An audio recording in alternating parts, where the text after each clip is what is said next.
Hey guys, how's everybody doing today? Great. Looking good, looking sharp, ready to roll with Advanced Sight Reading week number 2 of Flute Pro Series. Hope you're making tons of progress in sight reading. We're talking about musicianship today. What? Musicianship? There's musicianship in sight reading? Oh yes, friends. Breaking news, read all about it. We can put music even in our sight reading, see? We're here to make music. All right, maintain all of your great fundamentals all the time so you can be your most musical. What are we trying to do? We're trying to take our entire toolbox, all the tools that we have to convey the exact meaning of every piece of music that comes across. That's what we're trying to do. So we got exercise A. We're going to give you a little warm-up. We'd like you to be a little warmed up for sight reading, but here's just a hair of one for you. Make sure your TV volume is up loud enough so you can hear these guys, because they're so wonderful. You want to match that perfect flute ensemble sonority that they're producing and check your pitch against theirs. So make sure you're loud enough on the speakers. Check your warm-up out. We want beautiful music all the time. Play across the bar lines, direct the air forward. We got an E-flat major. You know that. You can handle. We're not going to waste any time, so let's roll. Hey. And 1, 2, and.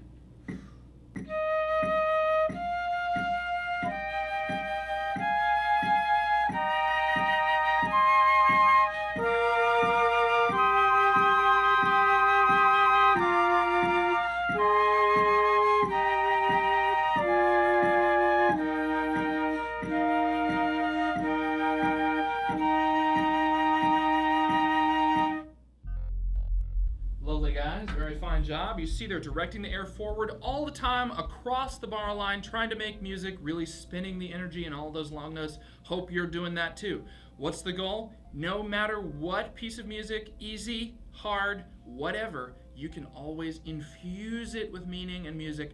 That's what we're trying to do here to develop that sophistication. Now before we roll on into musicianship, I gotta tell you who we got, because they're just so awesome. I mean, these guys are just so cool. All the way on your right, we got, what's up, man? Hey, man. How you doing? Good, and you? Looking fine. We got Fausto Miro from the University of South Florida. We call him the doctor, because he's Dr. Faust. LCD, rear projection Blu-ray, right? Woohoo! So, he's holding down the 4 for you today. Let me tell you, man, you just hear this popping out at the low end of a flute ensemble sonority. Super gorgeous. It's the reason why no matter what part you play, it's always critically important. Yeah. So he's a USF vocal performance major and flute performance major. Oh my gosh, multi-talented. Sings with the St. Petersburg folks too, don't you? Yep. Super cool. So you know him. Anyway, we love him. Thanks for coming, man. So we got on Flute 3, we got Brian Dunbar. How are you, sir? Pretty good, how are you? Looking great, looking sharp. He is at the Stetson University, where he's a flute performance major, as I recall, right? He's also a very fine dancer. I wouldn't ask him to dance. He said no, but whatever. Anyway, and was going to be one day a very fine orchestral flute player, hold a position in an orchestra, and wants to teach too, I think, right? Yes. Cool, do the college professor kind of deal. Very cool. Happy to have him. He's doing awesome. Throwing down the 3 for you. Listen carefully. And on 2, how are you, my dear? Good. Looking gorgeous, let me tell you. We got Angela Galestro. She is also at the Stetson University. Flute performance major, right? Yes. Yes. Also going to teach in the future. She's going to be college kind of professor, do the professional orchestra thing, do the doctorate maybe, right? All that stuff. Gotta have that, right? That's the plan. We'll see what happens. She's throwing down the deuce for you today. Super awesome. Glad to have you. Thanks for coming. And then, the woman, the myth, the legend herself. This is Kelly Krantz from the Jacksonville State University, flute professor there. We're very, very happy to have her. She's throwing down your part. You gotta listen to this, because ain't better, man. And you have to always make that music. You always have to match her pitch and really follow this, because she's knocking it out. She wrote half this curriculum, by the way. So we're very, very happy to have you. Thanks for rolling in. So we're here on musicianship. Oh yes, we got exercise A. Check it out right now. Look ahead. Remember, no pause, no back, cause this is sight reading. Sight reading, man. You got to go all the way through. You don't get to pause and check it out for an extra 20 seconds. No way. You got to plunge through it, because you're good and you're developing always your sight reading skills. So make sure you push through. We got exercise A, check it out. Legato, you know how to do that. That's this tool in the toolbox. Stick it up right here. Now we're going to use that to convey all of our musicianship. Let's use that beautiful da tongue. Watch the repeat. Guys, you see the repeat? Check it out. Shape each little micro phrase, little phrase fragments. You can make music out of phrase fragments, starting with the 4th to last measure. Check that out. Miss Kelly over here is going to show you.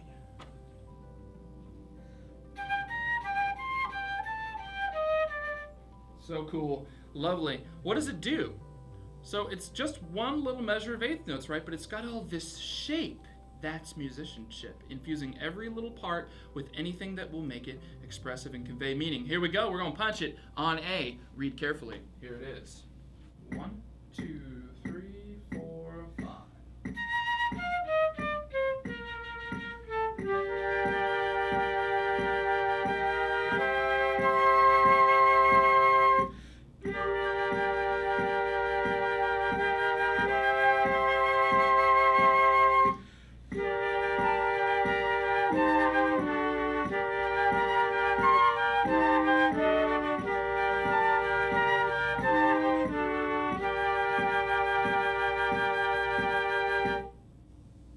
Nice, guys. Cool. You notice how they're shaping the line, driving the air forward through the eighth notes all the time, taking little bitty bits, fragments, but infusing them with musicality. That's what we're working on today. We're on to exercise B. Check it out. We got 6/8 here. We want you to internalize that triplet subdivision, so you're thinking chuck, chuck, chuck, chuck, chuck, chuck, chuck, chuck, chuck, right? Or whatever tempo we're taking it, right? Feel the duple and triple hemiola. Drink your cola. No, don't do that because your flute will melt and that would be terrifyingly bad. So anyway, hemiola, you know how to do that in measure 4. See that? Very evenly divided duple feel, really important. So we want you to consider double tonguing as well, the 6th measure. Check that out for the 16th notes. It's going to help you make that smooth and very even and precise. It's a tough little lick, right? So we're taking double tonguing from the toolbox. It's going to help it be nice and even and precise and convey musicality. Tough little lick, but this is advanced sight reading. You got this. Hit it. Let's go. Hit it. Boom. 1, 2, and...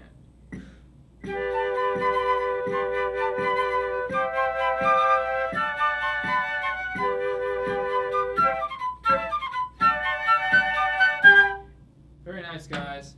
6/8. You notice how she's using the pulses. You see the pulses in your part, talking about the accents. They look like this. She's using the dee da da da. There's also a little trick we want to give you there in terms of making accents pop out on your instrument. If you will ghost, what we call ghost, or pull back on while still getting great sound and great tone on the notes that happen right before an accent, it gives contrast to the accent pops out. Very, very, very valuable tool in the box. That we used right there, and you heard her do that. We're on to C. Check it out. 3/2. You know this. This is just cut time with an extra beat. That's all it is. The half note still gets the beat. So now we're just giving 3 half notes in a measure. You can make it happen. Find your phrases. See what you can do with it. No straight lines. Boring. We hate those. Shape it, man. Shape it, baby. Play with confidence. We want you to listen all the way across the ensemble, so you're blending and balancing, because your musicianship has to fit inside what the entire ensemble is doing all the time. Making music does not always mean playing loud. Sometimes it does, but not always. We want you to sing with the melody. Don't blast this melody out. Sing with it. Connect and really give shape to the moving quarter notes. That's really going to help. See those quarter notes right there? Push your air through those and go with the shape of them. That is going to help. Think of the contour of the melody. Vocab, contour. Yeah, that's sophisticated. Say that. Your band director. Oh my God. Did you say contour? Here we go. Here's C. C for contour. Lame. C for lame. 1, 2.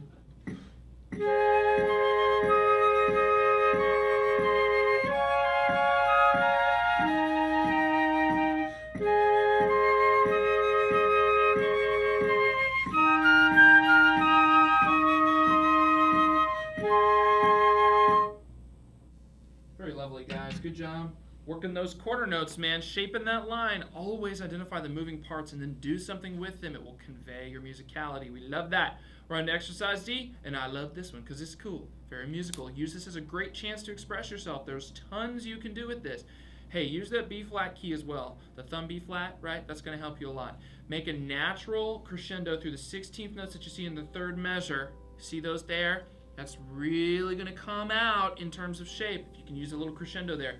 Remember to re-articulate after that slur group as well. You see how the slur goes like this, over to the 16th note, and then stops at the end of the 16th notes? Then you re-articulate on beat 1. Important, don't take that slur all the way to 1, because we have a tendency to do that, right? There's no stylistic markings here other than that slur, of course. There are some longer notes. What do we do with those? What do we do in terms of making the call in sight reading about musicality? What do we attend to for that portion?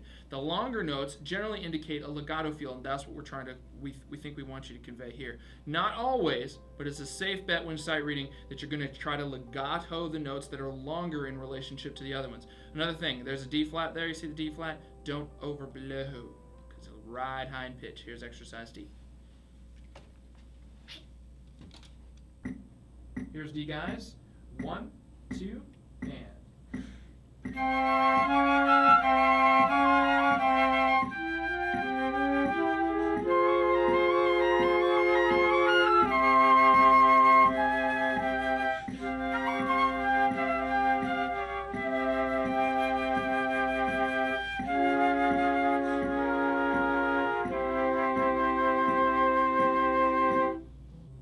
Very lovely, guys. She's doing a great job with those 16th notes. It's not horizontal. It's not da da da da da da da da da da da da da. It grows the whole time she's using air. She's directing it forward, moving the phrase toward its arrival point. That's musicality. We want you to develop that sophistication. We're on to the last one. E for end, baby. Style change here. So what we want is for you to check out the staccato versus tenuto that you see in measure 5. And staccato everywhere, because now we're talking about staccato, and what we want is that light, resonant, bouncy staccato that's right here in your toolbox. Let's put it right in, plug it in, and make it happen. Show the difference between the tenuto, which is smooth, super smooth and full value, right, and the nice, light, resonant staccato. That's what we want. We're teaching musicianship, but take what we've learned in ensemble musicianship and listen for when you have the melody, back off when you don't. So you're thinking about, when do I have a moving part that's really important to conveying all of the meaning, and when do I have a supporting part that's sort of behind when someone else is conveying musical meaning from something else, right? This is music, man. You're interacting with your players.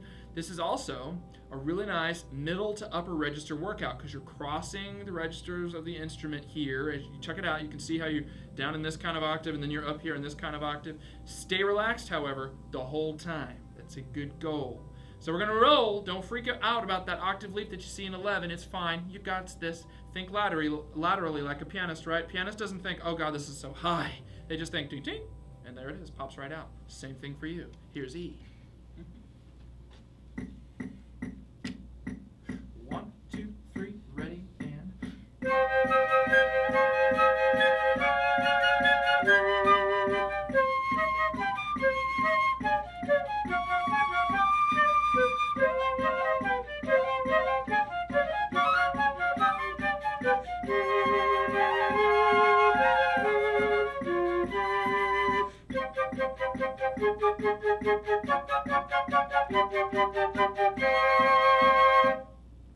Great job, guys. Man, I'm telling you what.